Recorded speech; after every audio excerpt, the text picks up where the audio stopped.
Soyez bienvenus à ces moments de prière et de rencontre, une rencontre dans l'amitié et dans la recherche de Dieu.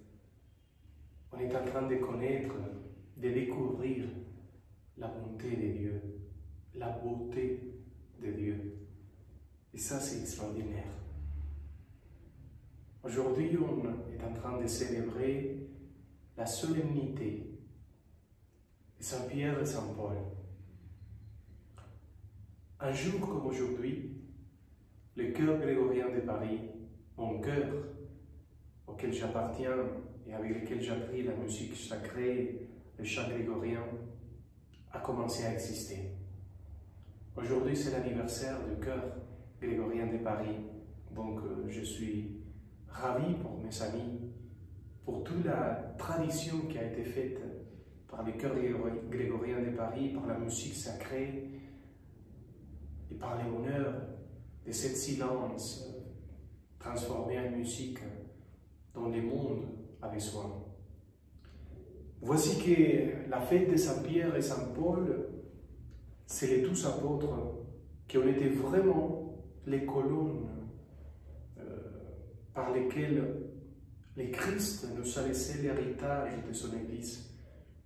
Un héritage extraordinaire dans lequel lui-même nous demande que nous soyons tellement remplis par la force de l'Esprit Saint qu'il nous transforme et que nous soyons le visage de Christ, le visage de l'Esprit de Dieu pour le monde qui a besoin d'entendre quelqu'un qui est éternel et qui va rester avec nous tous les jours.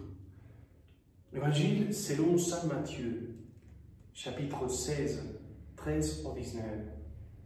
En ces temps-là, Jésus arrive dans la région de Césarée de Philippe, demande à ses disciples, au dire des gens, qui est le Fils de l'homme? Ils répondirent, pour les uns, Jean, les baptistes, pour d'autres, Élie, pour d'autres encore, Jérémie, ou l'un des prophètes. Jésus leur demanda, et vous, que dites-vous? Pour vous, qui suis-je? Alors Simon-Pierre prit la parole et dit, tu es le Christ, le Fils de Dieu vivant. Prenant la parole à son tour, Jésus lui dit, heureux es-tu, Simon, fils de Jonas. Ce n'est pas la chair et le sang qui t'ont révélé cela, mais mon Père qui est aux cieux. Et moi, je te le déclare, tu es Pierre, et sur cette pierre, je bâtirai mon église, et la puissance de la mort ne l'emportera pas sur elle. Je te donnerai les clés du royaume des cieux. Tout ce que tu auras lié sur la terre sera lié dans les cieux, et tout ce que tu auras délié sur la terre sera délié dans les cieux. Acclamons la parole de Dieu. Louange à toi, Seigneur Jésus. Alors mes frères, tu es le Christ, tu es le Fils de Dieu vivant. Cela, c'est l'expression plus profonde qu'encore l'Église a à jamais. Toujours, la colonne vertébrale de l'Église, du christianisme en général, c'est cela. Tu es le Fils de Dieu, tu es le Messie, tu es le Christ, celui qui a reçu l'œil, celui qui vient de Dieu lui-même, Fils de Dieu, signifie être Dieu. Souvenez-vous bien que pour les Juifs, quelqu'un qui déclarait être le Fils de Dieu, c'était impossible même d'écouter cela. C'était un manque de respect avec Dieu. Le fait que Saint Pierre, chez lui, dans sa parole, soit l'Église qui parle, qui dit « On croit que tu es Dieu. Si tu es fils de Dieu, tu es Dieu lui-même. » Le fait de dire cela, ça montre le bonheur, la vérité